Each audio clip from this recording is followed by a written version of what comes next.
주님께서 여러분과 함께 마르코가 전한 거룩한 복음입니다. 그때 예수님께서 제자들과 함께 호숫가로 물러가셨다. 그러자 갈릴리아에서 큰 무리가 따라왔다. 또 유다와 예루살렘, 이두메아와 요르단 건너편 그리고 티로와 시돈 근처에서도 그분께서 하시는 일을 전해 듣고 큰 무리가 그분께 몰려왔다. 예수님께서는 군중이 당신을 밀쳐대는 일이 일어나지 않게 하시려고 당신께서 타실 거룻배 한 척을 마련하라고 제자들에게 이르셨다. 그분께서 많은 사람의 병을 고쳐주셨으므로 병고에 시달리는 이들은 누구나 그분에게 손을 대려고 밀려들었기 때문이다. 또 더러운 영들은 그분을 보기만 하면 그 앞에 엎드려 당신은 하느님의 아드님이십니다 하고 소리질렀다. 그러나 예수님께서는 그들에게 당신을 사람들에게 알리지 말라고 엄하게 이르곤 하셨다. 주님의 말씀입니다. 그리스도님 찬미합니다. 찬미 예수님, 하나님의 복동이 사랑합니다. 사랑합니다. 네, 오늘 성경 통독 강론 열왕기 14장서부터 17장까지 열왕기 학원 같이 나누도록 하겠습니다. 이 열왕기 오늘 읽을 분량에서 북이스라엘이 멸망하는 과정이 이야기되고 있습니다. 그래서 북이스라엘은 BC 721년 경에 이제 아시리아에게 멸망당하는데요. 그 멸망에 관련해서 이제 열왕기에서는 반성합니다. 17장 7절에 북왕국 이스라엘의 몰락에 대한 반성 이렇게 기술하고 있어요. 열왕기 하고는. 그러면서 그 주된 이유를, 결정적인 이유를 우상 숭배를 저질렀기 때문이다 이렇게 말하고 있습니다. 우상이라고 하는 것은 이제 여러분들 잘 아시는 것처럼 그 에이도스라는 말에서 왔어요. 에이도스 그리스어인데요. 이거 형상이란 말이에요. 그러니까 이거 적읍니다. 이데아라는 말하고도 같은 의미를 갖고 있어요. 이데아 그러면 플라톤이 생각나죠. 이 현상 세계 너머에 진짜 세계가 있다 이러고죠. 그 이데아의 세계인데 아리스토텔레스는 그 이데아를 이제 자기만의 말로 에이도스라고 했어요. 에이도스도 역시 형상이란 뜻이고 이렇게 눈으로 보이진 않지만 이데아처럼 그것이게끔 해주는 본질적인 거, 이거를 이제 에이도스라고 한 건데, 이걸 이제 성경에서도 창세기 1장 26절에 우리 모습대로라고 하잖아요. 그 모습, 그것이 바로 이 이데아라고 하는, 또 여기서 에이도스라고 하는 말과 이제 같은 맥락입니다. 좀 약간 이 단어 때문에 약간 어려울 수도 있는데, 그러니까 형상이라는 말 뜻은 본래 그 우상이라는 말과 같은 뜻인 거죠. 그러니까 인간을 하나님의 형상으로 만들자라고 말씀하신 것은 하나님께서 보이지 않는 분이시잖아요. 그분은 영적인 분이시니까 우리 육안으로 볼 수 없는 분이신데 참 하나님이시고 참으로 있으신 분이라는 거죠. 그리고 우리가 이렇게 눈으로 볼 수 있는 것들은 그분이 창조하신 거고, 이게 참으로 있는 것처럼, 그래서 눈으로 보는 거는 정말 있는 것 같은데 진짜 있는 게 아니다라는 뜻을 갖고 있어요. 왜냐하면 스스로 있을 수 없기 때문에 그러한 거잖아요.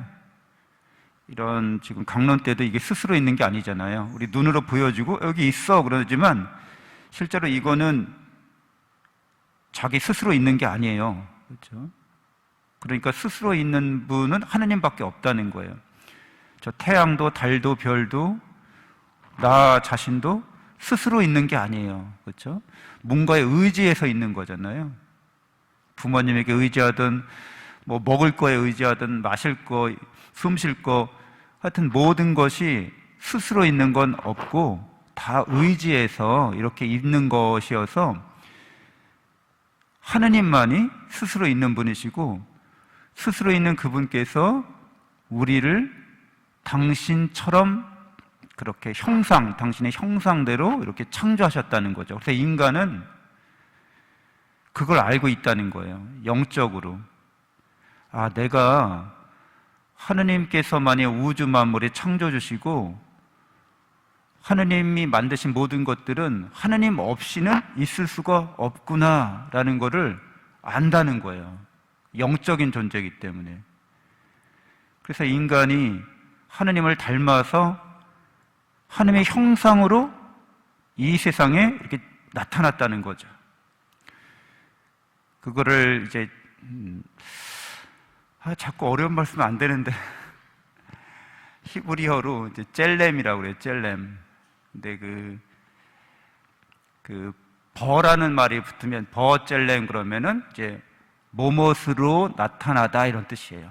그러니까 인간이란 존재가 눈에 보이지 않는 스스로 계신 영적인 하느님에게서 하느님의 모습이 이 세상에서 이렇게 눈으로 볼 수 있게 나타나다. 그래서 그 이제 뭐뭐로부터 이런 뜻을 갖고 있거든요. 그러니까 하느님으로부터 이 세상에 나타나다.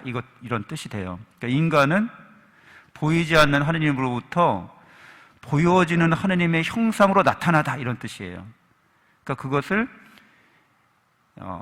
그렇게 나타난 형상 자체를 말할 때 이제 그리스어로는 이거를 이데아라고 하거나 에이도스라는 말을 쓰는데 이게 현대 용어 영어로 바뀌면 이제 아이돌이 되는 거예요. 아이돌 스타 그러잖아요. 우상, 젊은이의 우상 이러죠. 그러면 그걸 아이돌이라는 표현을 쓰잖아요. 그 아이돌이라는 말이 이제 이런 뜻에서 온 거예요. 어떤 형상이라는 거예요. 근데 그 형상이 성경에서는 신의 형상으로부터 왔다 이런 뜻이에요.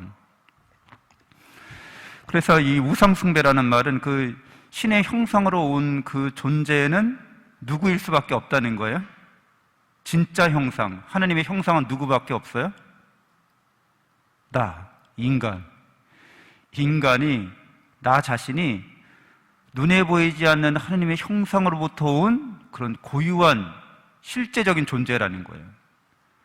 왜 인간이 하나님이 창조하신 이 지구에, 이 우주에 하나님의 형상, 영적인 존재임에도 불구하고 이렇게 물질적인 몸을 입고 마음을 갖고 이 형상으로 나타났어요?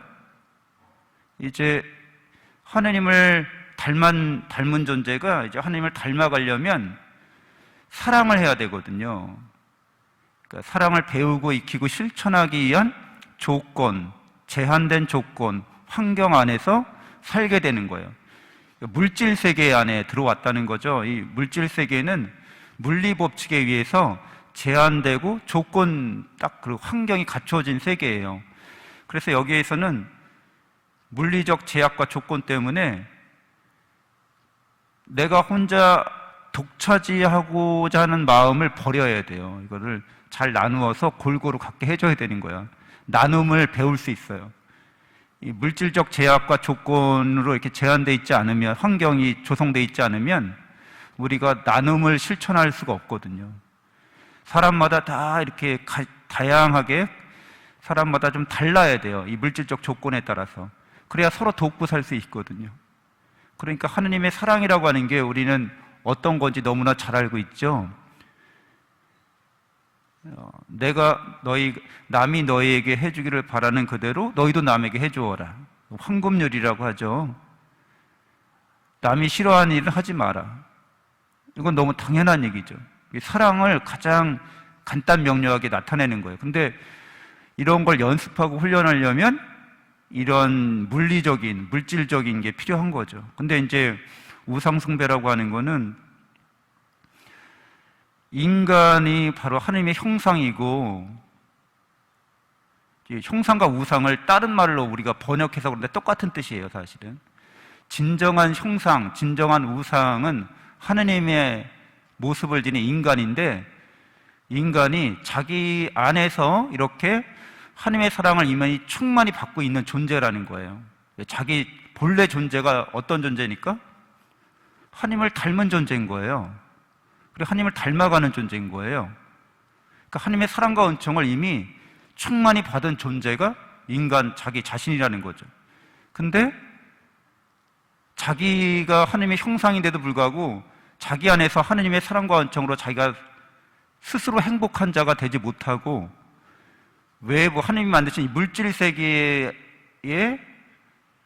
그것이 하나님의 그 사랑을 담고 있지 않은데, 인간이 그렇게 하나님의 사랑을 담고 있는데 그 피조물을 하나님처럼 섬기는 거죠. 피조물을 절대시하는 거죠. 그러니까 자기 자신이 하나님의 사랑과 은총을 부족하게 받고 있다, 하나님은 나를 사랑하지 않는다, 그렇게 여기고 바깥 세계, 하나님이 만드신 이 피조물의 세계를 통해서 내가 행복을 얻어야겠다, 나를 충족시켜야겠다, 이렇게 생각해서 그것을 이제 절대시화하고 그것을 신처럼 여기는 거죠. 그게 이제 잘못된 우상숭배인 거예요. 그렇죠? 그래서 우상숭배를 하면 인간을 비인간화하는 거죠. 그러니까 돈이 나를 행복하게 해줄 거야, 권력이 나를 행복하게 해줄 거야, 다른 사람들이 다른 나를 좋아하고 나를 명예롭게 여기면 내가 행복할 거야. 본래 자기가 하나님의 사랑으로 하나님의 형상인데 이미 자기가 하나님의 사랑을 충만히 받아서 행복한 존재임에도 불구하고 자기를 망각하고 이렇게 세상이 주는 돈과 권력과 명예를 우상으로 그걸 절대화하고 이제 그것을 내가 섬길 때 행복해진다고 이제 여기게 되면 인간을 존엄하게 대하지 않고 그 우상을 위해서 섬기는 자로 이제 타락시키는 거죠. 그리고 인간을 우상을 위해서 희생해도 되는 그 우상숭배의 희생 제물로, 수단이나 도구로 인간들을 삼는 거죠. 그러니까 인간을 착취하고 억압하는 것이 되고 자기가 본래 자기 아닌 것으로 이제 되어가는 거죠.